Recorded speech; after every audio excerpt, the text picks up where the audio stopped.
Well, thank you very much for the invitation to participate in this webinar and meeting today. I first want to applaud the Denver region. I heard that you all got about 3 inches of snow last night. Is that true? More than that. Try 8. Wow. If Washington, D.C. got 3 or 5 inches of snow in October, I guarantee you that the entire city would be shut down. So the fact that you all are moving about is impressive to those of us who live in Washington. But the other thing I want to applaud you on is just the forward thinking of the, Dr. Cog and the regional players, that this is really wonderful that you're all looking at this issue and trying to understand how you can better ready yourselves for the aging demographic. And as Brad pointed out, there is some pretty profound demographic shift that's going to happen in the United States and in the Denver region in the very near future. It's happening now. So let's see, okay, so did my slide switch up for you? Certainly did. Okay. So let me just give a broad perspective. AARP and livable communities, when we talk about livable communities, we're talking about providing a safe and secure environment, making sure we provide affordable and accessible housing choices, supportive community features and services, including a wide range of mobility options. And we're really trying to facilitate personal independence and engagement of residents in civic and social life, because that's what we feel makes for successful aging. Now, Brad outlined some of the stats of the demographic shift, and one way to think about this that may hit home to some more than charts and growth projections is the fact that every day in the United States, we light the candles on 8,000 birthday cakes for boomers who are turning 65. And that is expected to continue for the next 18 years. So it's just a phenomenal number of people who are entering this older age bracket each day in the United States. And as Brad pointed out, people, when we've gone out and done surveys, they're telling us time and time again that they want to stay in their own homes and communities as they age. And when you look at the census migration data, very few actually pick up and move to other locations. And again, I believe that Colorado region is an attractor for retirees as opposed to other parts of the country where folks may otherwise leave. Now, overall, in the nation, our disability rates are down. However, the rates of people going into nursing homes are also down, which means that people are growing older and developing more disabilities, but staying in their homes and communities. And that tends to create more challenges for social service agencies, transportation agencies, et cetera, in order to meet the needs of people who are remaining in their homes and communities to live. Just a little bit more on the framework. The recession has hit all of us very hard, and that includes older adults. And just a few points to point out is that while older adults have lower unemployment rates, those who do lose their jobs tend to be out of work much longer than younger workers. Also, the foreclosure crisis has hit older adults. A study that one of my colleagues did at the early part of the crisis back in 2008 found that Americans 50 plus represented almost 30% of all delinquencies in foreclosures in the current crisis. And for those on the lowest income scales, there's nearly 6 times as many older adults with unmet housing needs as there are currently served by rent-assisted housing. Now, added to some of these challenges is the challenge of sprawl, that we've become a very auto-centric and dependent nation. And that is a particular challenge for the 1 in 5 older adults who do not drive. And that also our sprawl development patterns. It increases the likelihood or the difficulty of finding accessible housing in the community, because the federal housing laws do not mandate that we provide accessible housing for single-family homes, only for condos, apartments. And providing public transportation services out to the suburbs is a big challenge. T for America, Transportation for America, which is the coalition that's working to get a new federal transportation bill passed with some reforms, has projected that by 2015, more than 15.5 million older adults will live in communities where public transportation service is poor or non-existent. And even where public transportation does exist and where there's federal subsidies or federal funding going into the public transportation system and where transit agencies must provide ADA paratransit service, most, if not all, of the transit agencies across the country are really struggling to pay for this ADA paratransit service. It's very costly. On average in the United States, a trip on ADA paratransit costs about $30, and it varies, as high in New Orleans as up to over $60 per trip. And to fill the void, there are, of course, nonprofit agencies and other human service agencies that step in to try to help fill that void. They are funded through a patchwork of different funding mechanisms at the federal, state, and local levels, and all which carry their own regulations, requirements, et cetera, which means that often what's left in a community is poorly coordinated services, and some of the services just aren't there to meet all the needs of older adults. So not only is there a lack of sufficient funding, but also just sort of an inefficiency in how the funding is utilized. Now, back on the transportation side, in terms of how our roads are designed, we did a study and a survey back in 2008 and found that older adults tell us that their roads really are inhospitable if they want to try to get places on foot. 40% say they do not have adequate sidewalks in their neighborhoods, and nearly half say they cannot cross their main roads safely. And indeed, their perception of vulnerability really plays out in the crash statistics as well. So while those persons age 65 and older comprise about 13% of the total population in the country, they are victims in about 15% of all motor vehicle fatalities and a more staggering 19% of all pedestrian-related fatalities. And this is largely due to the increased frailty and fragility of the human body as we age. We're just much more likely to be injured in a crash, and our bodies take much longer to recover from an injury. So recently, the AAA Foundation for Traffic Safety updated some crash risk by speed data based on the current vehicle fleet on the roads in the United States today. And you can see very much as speed of the roadway increases, the chance of death also increases. So at about 23 miles per hour, on average, a pedestrian has a 10% chance of being killed. By 42 miles per hour, that chance of death increases to nearly, around 50%. And we all know in many of our suburban communities, it's not unusual for our suburban roads to be designed for speeds of around 40 miles per hour.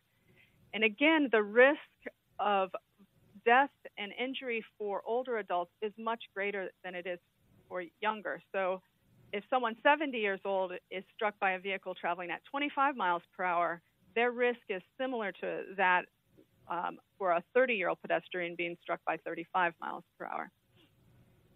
But one thing that many transportation planners don't think about nearly enough is the risk of falls from a poorly maintained sidewalk system, even if that sidewalk system is in place.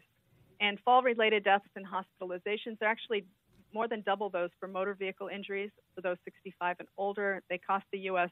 over $80 million annually. That's about $9,000 per fall in direct medical and long-term care costs. And about half of these falls occur outside of the home. So let me switch now over to some of the innovations that various communities around the country are putting forward to try to meet the needs of an aging population. And want to talk a bit about transit-oriented development, some affordable housing measures, complete streets, accessible housing as well. So first up, urban transit-oriented development. I wanted to talk about a case study from Arlington, Virginia, which is where I live. And Arlington, it's well known for its transit-oriented development corridors and transit-oriented development neighborhoods. It has really shows the success of when you pull together your transportation, housing, and land use policy, that you can very much meet many various community goals, from mobility to economic development, et cetera. So one of the questions that exists is, do these types of neighborhoods, transit-oriented development neighborhoods, benefit older adults in the community? And back in 2005, I was working for a regional transportation agency in Northern Virginia and had a state grant to look into this question, and we did a study. As part of that study, we interviewed more than 1,600 older adults aged 75 and older across all of Northern Virginia, from Arlington's transit-oriented development neighborhoods to the more suburban and exurban, those even lower density neighborhoods out on the periphery of the metropolitan area. And it was basically a telephone questionnaire, 15-minute questionnaire, modeled after a travel survey. And from the information we gathered, we divided the respondents by the type of community that they lived in, be it by a planner's definition, a walkable mixed-use urban town center, a suburban type of neighborhood characterized by lower density and more separation of uses, as well as those more outlying exurban areas characterized by very low density farmette, ranchette type of areas. And we took that information and compared how people were getting around in the community. So just to give you a little bit of a flavor, this is one of the transit-oriented development nodes, Clarendon, back in circa 1970 probably. It was a economically destabilizing a part of the county, and the county put forward a comprehensive plan, and over the course of the next 30 years has built this out to a very high density, mixed-use, walkable town center type of transit-oriented neighborhood. In terms of the results from our study, what we found is that older adults, those 75 and older, who lived in one of these walkable mixed-use urban town centers, either a TOD node or a historic downtown area, they were much more likely to have gotten out the previous day, and they took 20% more trips per week. And from the perspective of many aging professionals, this is very significant because social isolation is one of the greatest dangers of aging. It has been shown in many studies to lead to more rapid declines in health and even death. So the more we can encourage people to get out and about, generally the better their emotional health and physical health will be. Now, of interest to the transportation planners, we looked at how people got around by the type of community that they live in, and found that those living in these walkable mixed-use town centers were taking 4% of their trips on public transportation, compared to just 1% of trips by those living in more suburban areas. And while 4% may sound like a fairly low number, in actuality, it's, even for 2005, it was more than twice the national average for public transportation use. And that is also significant in that over the past several travel surveys leading up until the current one in 2009, at least through 2001, we've been documenting a decline in the use of public transportation use by those over 65. But even more significant than their use of public transportation was the percent of trips they took on foot. Almost a quarter of all of their trips were by walking.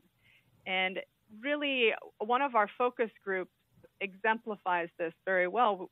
A man who just talked to us about how he was diagnosed with macular degeneration and thought he had to give up driving. He thought, this is the end of my life. What am I going to do?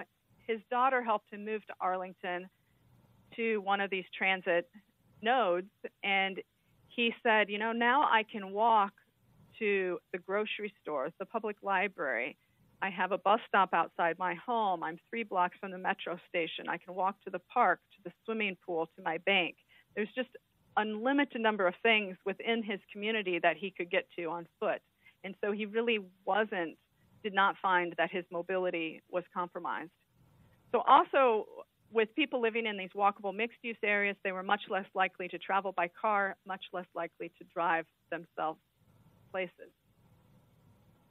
Now, one of Arlington's biggest challenges is providing enough affordable housing for the population. And this is a huge concern to AARP, and we invested in a study a couple of years ago by my colleague Rodney Harrell and Reconnecting America in partnership with the National Housing Trust that looked at the potential loss of federally subsidized housing units near transit in several metropolitan areas across the country. And one of the metropolitan areas that they looked at was the Denver region. And here on the map, you can see the yellow dots represent federally assisted homes. These would likely be apartment units within a quarter mile of your transit system. The white dots represent those within a half mile of transit, and the black represent those outside of that boundary. Now, Denver is actually, in comparison to many other cities, is doing quite well, relatively. And just specifically, you have a frequent bus network that covers much of the region within 15-minute headways. You're building out this more than 100-mile system of new rail lines.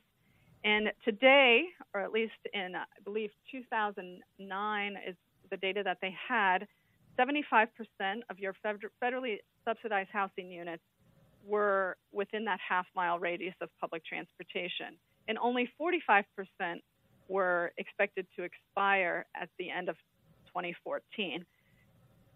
Whereas nationally, more than 2/3 of all federally subsidized units that are located within a half mile of public transportation are expected to expire within the next 5 years.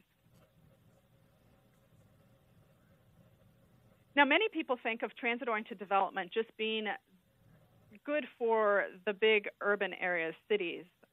But Washington State is a great example of how they're bringing the concept of transit-oriented development, scaling it down to make it fit in their downtown communities in rural areas. And Walla Walla, Washington is just one example of this. They have located a new transit hub in the center of downtown. It also serves on weekends as the local farmers market. It's near all of the local services of the downtown area, a senior housing complex. And in terms of the transit service that is provided, there's something like 3 county bus systems that come in and out of this transit hub, a tribal transit system, a Greyhound bus line. So that it's, as well as the state's subsidized, it's really a public-private partnership using federal money and private sector match through Greyhound to provide those feeder lines, intercity bus lines, to take them to the more long-haul Greyhound or Amtrak service. To make transit-oriented development work, we need complete streets. And I think many people in your audience are probably familiar with this concept, but just in case not, a complete street is one that's safe, comfortable, and convenient for travel, regardless of how people choose to get around, whether it's by driving, public transportation, walking, bike, etc. And we like to emphasize regardless of age and ability. It's very important that we think about the needs of persons with disabilities as well as older adults as we formulate how we will design our street network. It, of course, complete streets, one of the benefits is that it enables walking. And walking is actually the second most popular means of getting around after travel by car in the United States. And that's true for those 65 and older. About 9% of trips taken by those 65 and older are on foot, older adults take more than 3 billion trips on foot a year. And by thinking about what the needs of older adults in the community may be as part of a complete streets design concept, we can help to avoid some of the problems with street and sidewalk design. My favorite example is when we put brick sidewalks or crosswalks down. Unless those are maintained regularly, the chances for falls is greatly increased. So we really have to be careful about those kind of things. Now, the Robert Wood Johnson Foundation has documented numerous research studies that also show the health benefits of investment in complete streets. I won't go into detail here from the slide, but for instance, people with access to sidewalks are 20% more likely to be physically active than those without. In terms of resources out there for communities, AARP's Public Policy Institute, we released a 2009 report entitled Planning Complete Streets for an Aging America. It offers some specific design recommendations for designers, as well as policy recommendations. And as part of this study, we also did an online survey of planners and engineers across the nation and found that of the more than 1,000 who answered this survey, 2/3 reported that in their multimodal planning for complete streets, they really hadn't begun to think about the needs of older adults yet. So we always like to push planners in the community to really understand what the needs of older adults are and plan for those. Another great resource that has just come online is LA County's Living Streets Design Manual. And it is, while it was prepared by an interdisciplinary team of experts from around the country, from landscape architecture, engineering, planning, even psychology, sociology. It's done for LA, but it's available to any jurisdiction in the country that wants to download it, adapt it, adopt it, and use it as their own. And it's very different than from your typical streets design manual in that it builds upon some principles such as embracing streets as civic space, designing for health and active transportation, integrating transportation and land use, etc. Jana, this is Brad. Just letting you know we got about 5 minutes left. Okay, so I'll speed it up. Public transportation, huge successes in the United States, as evidenced in the 2009 National Household Travel Survey. I had mentioned that we saw a decline in overall public transportation use by those 65 and older from about, the 1960s or 70s through 2001. 2009, that trend reversed itself, and we actually saw a 40% increase in the use of public transportation among older adults during that time frame. One of the bits of analysis that I did is to look at public transportation use by generation and break that out. And you can see here that in all age groups, use of public transportation increased. I want to specifically point out the boomers. Compared in 2009, comparing it to the same age group, 45 to 63 in 2001, we saw a 46% increase in the use of public transportation. Comparing it to their younger selves in 2001, we still saw a 34% increase in the use of public transportation. And this is a generation that people have been telling us they're very car dependent. They're not going to easily be hopping on public transportation. But there may be some changes that are going on out there that are helping to overcome the challenge of getting older adults to use public transportation. Of course, public transportation is extremely important to the 1 in 5 older adults that do not drive. And this, you can see their share of trips on public transportation, blue being non-drivers, red being drivers. Non-drivers age 60 to 69, more than 10% of their trips are on public transportation, less than 2% among drivers. Also, non-drivers, of all the public transportation trips they take, almost 60% are on specialized transportation. So we not only need to think about how do we attract older adults to the fixed route system, but also how do we attract them to specialized transportation and make sure that there's choices that meet the needs of everyone. Now, private vehicle travel still outweighs the use of public transportation by non-drivers. 2/3 of their trips are as passengers in private vehicles. Family and friends provide more than 1 billion trips per year for older relatives age 70 plus who no longer drive. There's a number of other things in the community that will help to meet the mobility needs, from volunteer driver programs, making sure there's accessible taxi cabs, etc. And one of my favorite examples is from Portland, Oregon, Ride Connection. It's really a networked system of more than 30 community service partners. And Ride Connection provides that centralized information and referrals. It helps to schedule rides for all these various providers. It helps smaller nonprofits and agencies with grant applications, etc. They also do travel training, teaching older adults and persons with disabilities how to use public transportation for TriMet, the transit provider. And some of the other innovations is that they'll actually share their vehicles, their vans, with other nonprofits in the community. So on the weekends, if they're not using their vans, a church can rent them at very low cost. They have agreements for the shared use. And they also sell them at very low cost to nonprofits when their useful life for Ride Connection has ended. So a good model. Now, just a few comments on back to housing, accessory dwelling units. These would be also called granny flats, carving out a section of the house into a separate apartment or perhaps another unit in the backyard or over the garage. Santa Cruz, California, is probably the national model for accessory dwelling unit ordinance. Arlington County, Virginia, also passed one after lots of public debate back in 2008.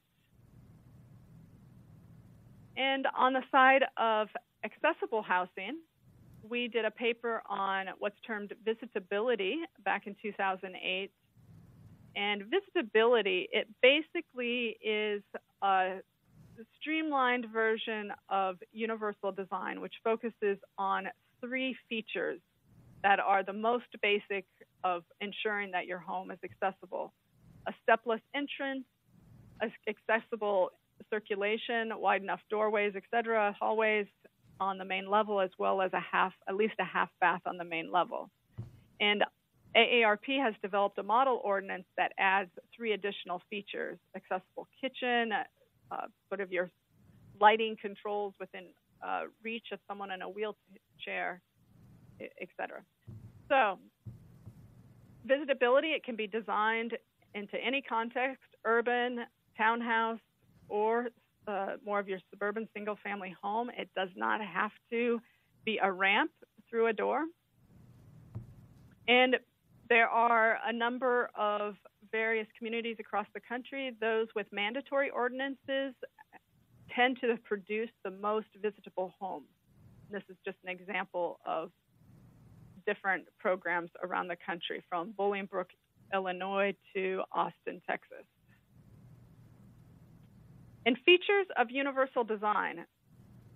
These would be features that go beyond visitability and really very inclusive of what is needed in the home and community to make it work for the individual. Again, a no-step entrance, wide doorways, at least 32 inches wide, flexible room layout with maneuverability, a low threshold shower, grab bars roll under sink and lever handles, easy to reach and operate appliances, and reinforced bathroom walls so that you can put grab bars on those walls without knocking them over at a future date. And again, switch boxes, receptacles within reaching distance, as well as cabinets. So with that, this is my contact information, and I'd be happy to talk with any of you more detail about any of these model innovations that are going on around the country.